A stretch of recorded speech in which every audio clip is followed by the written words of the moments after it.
दोस्तों नमस्कार, जय हिंद, जय भारत, जय फिशरमैन। आज मैं फिर एक बार भारत का प्राचीन इतिहासों के साथ आप लोगों के सामने मैं हाजिर हूँ। और आप लोग देख रहे हैं कई दिनों से, आज जो है 10वां अध्याय है, 10वां पार्ट है। आज इस पार्ट में आप लोग जानेंगे, समझेंगे कि भारत का प्राचीन इतिहास क्या था। और हर एक अध्याय में, हर एक पार्ट में भारत के उन तमाम प्राचीन इतिहासों से जो छुपा हुआ है वो पर्दा उठाने का कार्य हम कर रहे हैं। और ये इतिहास जो है एक प्रमाण, एक सबूत पेश करता है। और वो जो फिर उन्हीं सब विचारों के साथ जो हमारा ये इंडिका बुक है, ये इंडिका बुक है, ये एक प्रमाण पेश करता है। ये आप लोगों के सामने है, ये आप लोग देखिए, ये इंडिका बुक है। आप लोग भी भारत का प्राचीन इतिहास को मंगा करके आप लोग पढ़ सकते हैं। और ये जो इंडिका बुक है, ये बुक जो है आपको साक्ष्य और प्रमाण पेश करता है। और जिस इतिहास में साक्ष्य और प्रमाण पेश करता है वह सत्य है, और जो साक्ष्य है उसको प्रमाण की आवश्यकता नहीं है। तो दोस्तों, ये सब जो बातें को मैं आए दिन एक एक बातें को आप लोग इंडिका बुक के माध्यम से भारत के प्राचीन इतिहासों का पर्दा उठते जा रहा है। आप लोग देख रहे हैं, सुन रहे हैं, हमारे चैनल पर आप लोग बने हुए हैं। तो दोस्तों, अगर अभी तक आप लोग इस चैनल को सब्सक्राइब करके बेल आइकन दबा करके ऑल नहीं किए हैं तो आज आप इस चैनल को सब्सक्राइब करके बेल आइकन को दबा करके इसको ऑल कर दीजिए, ताकि समय समय पर आपको वीडियो मिलता रहे। अभी हम आप लोगों को पास इस वीडियो को जो व्हाट्सएप के माध्यम से शेयर किसी के माध्यम से किया जाता है, आप लोगों तक पहुंचता है। लेकिन आने वाला कल एक बहुत ही रहस्यमयी छुपे हुए पर्दे को मैं उठाने का कार्य करूंगा, वो दिखाने का कार्य करूंगा, सबूत पेश करने का कार्य करूंगा। तो आप लोगों तक ये डायरेक्ट पहुंचेगा जब आप सब्सक्राइब करके बेल आइकन को दबा करके ऑल कर देंगे, तो ये आप लोगों तक डायरेक्ट पहुंचेगा। आइए, मैं बिना देर किए हुए फिर मैं आप लोगों को एक नए इतिहासों के जो उस पन्ने को बताने के लिए मैं आप लोगों को लेकर के चलते हैं। जो हमारे भारतवर्ष का कृतियाँ जो लुप्त हो चुकी है, जो हमारे भारत का कृतियाँ, जो भारत का ओरिजिनल जो चीज़ें था वो जो लुप्त हो चुकी है। सही सुना आप लोगों ने, जो लुप्त हो चुकी है, मगर उनका जो लुप्त हो चुकी है उनका सार जो है सैट्रोबो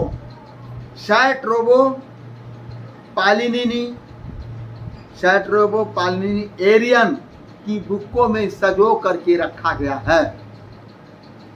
जो हमारे भारत की प्राचीन इतिहास जो लुप्त हो चुकी है, और विदेशों में जो हमारा इतिहास है वो लेखनी के द्वारा सजो करके रखे गए हैं। कौन कौन से लोग सजो करके रखे हुए हैं? सैट्रोबो पालिनी एरियन के लोगों ने हमारे भारतवर्ष के इतिहासों को अपने यहाँ सजो करके रखा है, जो कि इन सब कृतियों में, वहाँ लेखों में आज भी मौजूद हैं। इनके बाद, उन लोगों के बाद अन्य जो लेखक थे और भारतीय इतिहासों की जानकारी के लिए उसमें से लाकर अपने लेखों में सजो करके रखे हुए हैं। और उन्होंने हमें बेहतर जानकारी जो है कि देने के लिए जो सजो कर अपने बुक में, पुस्तक में रखे हुए हैं। आइए, जो बढ़ोतरी जो किए, इन्हीं में से एक दिमकस नाम के लेखक थे। उन्होंने लंबे समय तक, दिमकस जो थे, लंबे समय तक पालीभूत में अपना समय बिताया।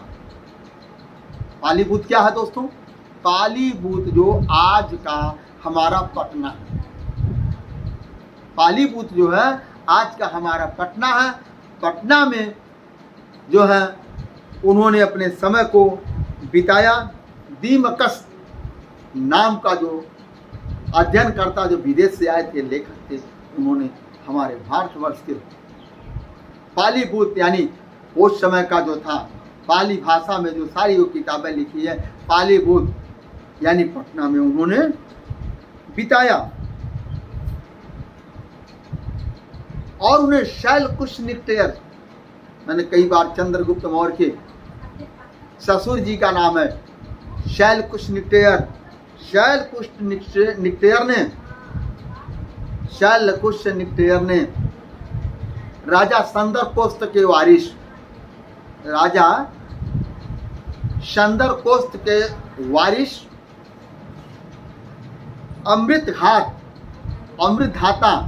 अमृतधाता भी कहते हैं, अमृतघात भी कहते हैं, और उन्हीं को बिंदुसार भी कहते हैं। चंद्रगुप्त मौर्य के पुत्र के नाम बिंदुसार भी कहते हैं। तो काफी दिनों तक जो है बिंदुसार के, अमृतधाता के दरबार में राजदूत बन करके रहे, राजदूत बन करके उन्होंने रहा। सैंट-रोबो के अनुसार, जो सैंट-रोबो जो लेखक हैं उनके अनुसार भारत संबंधित लिखने वाला लेख को जो है दीमाकस के नाम के जो लेखक थे उन्होंने लिखा। लेकिन उनकी लिखनी से बहुत सारे साबूत नहीं मिलते हैं। जो दूसरे लेखक हुए वो अपने साबूतों को भारत के उन लोगों ने जो दूसरे लेखक थे वो भारत के साबूतों के साथ उन्होंने अध्ययन करके, घूम करके, देख करके लिखा। उस लेखक का नाम आप लोगों को मैं बताने के लिए जा रहा हूं। ध्यान से सुनिए। सैंट-रोबो के अनुसार संबंधित विखलन लिखने वाला दीमाकस सही इतिहास नहीं लिखे थे, अविश्वसनीय थे। लेकिन सही इतिहास जो भारत का लिखने वाला वो कौन था? वो महाशय, शायद आप लोग उनका नाम नहीं जानेंगे, आज तक नहीं जाने होंगे, सुने नहीं होंगे, लेकिन आज आप सुन लीजिए, जान लीजिए। और गहराइयों तक अगर आपको न समझ में आए तो आप मुझको कमेंट बॉक्स में अपना क्वेश्चन लिख करके आप भेज करके मुझसे एक एक साबूत को ले सकते हैं। तो कौन लिखने वाले थे? पहला टिमोथेनीज तथा मैगस्थनीज। इन लोगों ने भारत के इतिहासों को साबूत के साथ लिखने का कार्य किया और इन्होंने विश्वास के साथ भारत का प्राचीन इतिहास को, विश्वास के साथ उन्होंने भारत का जो आज प्राचीन इतिहास है उसको एक एक जगहों को अध्ययन करके साबूत के साथ उन्होंने लिखने का कार्य किया।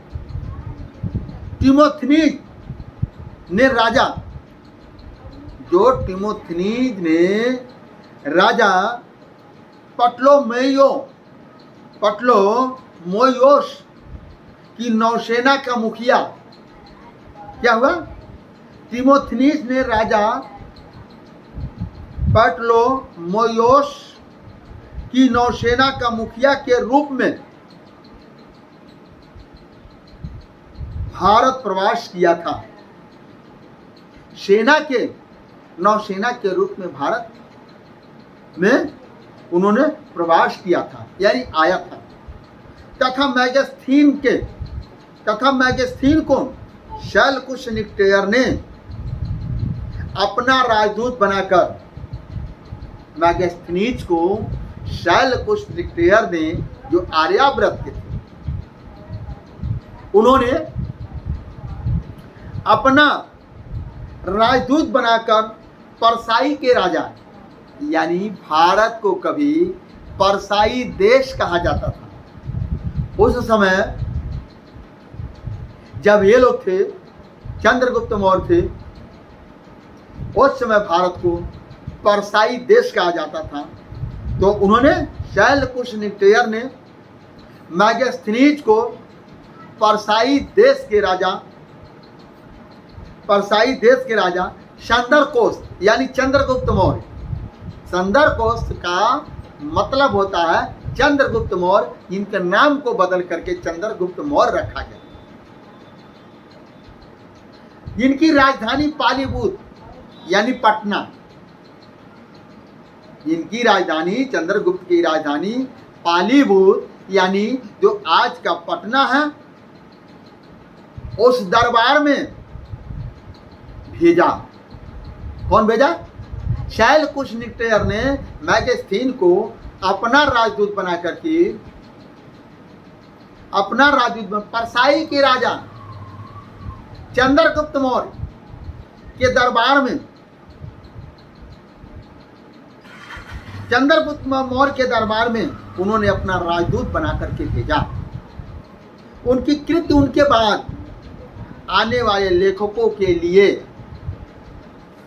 भारत संबंधी ज्ञान का एक भंडार बन गया। जो मैगस्थनीज जब आए, उनकी जो लेखनी थी भारत के लोगों के लिए एक ज्ञान का, आज का ज्ञान का भंडार बन गया। और साबूत को इतिहासों में उन्होंने सजोए रखा। इंडिका नामक कृति अब उपलब्ध नहीं है। जो ओरिजिनल इंडिका है वह आज उपलब्ध नहीं है, लेकिन धन्य उन लेखकों को जिन लोगों ने कई देशों में कई जगहों पर उनके बिखरे हुए शब्दों को एकत्रित करके इतना अधिक उदाहरण पेश कर दिया कि आज हमको सारे साबूत, आज हमें भारतवर्ष के इंडिका बुक के लेख के अनुसार सब कुछ हमको मिलता है। लगभग पूरे अंशों की जानकारी मिल जाती है। डॉक्टर शानबैक ने अथाह मेहनत किया तो भारत के इतिहास को दुनिया के तमाम लेखों में से, जो दुनिया के तमाम लोग लेखक अपने बुकों में सजो कर रखे हैं, डॉक्टर शानबैक ने दुनिया के तमाम जगहों पर घूम घूम करके उन्होंने अपने उस बुक में भारत को इतिहासों को सजो करके लिखा। उन्हें लैटिन भाषा में जो उनका भाषा था, उस भाषा में उन्होंने लिखा। जो अपना उल्लेख किया, मैगस्थीन के आने से पहले यमन भारत के बारे में कुछ नहीं जानते थे। मैगस्थीन के आने से पहले भारत के बारे में कोई कुछ नहीं जानता था। परसाई देश कहाँ क्या है, कहाँ क्या, ये किसी को कुछ नहीं पता। लेकिन मैगस्थनीज आर्यावर्त देश के राजा शैलकुश निक्टेयर ने जो परसाई देश के राजा के दरबार में उनको अपना राजदूत बनाकर भेजा, और वो कई सालों तक भारत में थे। उन्होंने अध्ययन किया और बातों को लिखा। तो लिखने के बाद ये सारी चीजें हमें आंखों के सामने आ जाती है।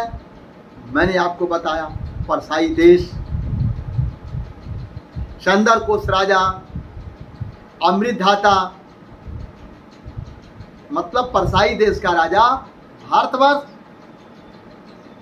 उनकी राजधानी पालीभूत यानी पटना, अमृतधाता मतलब बिंदुसार।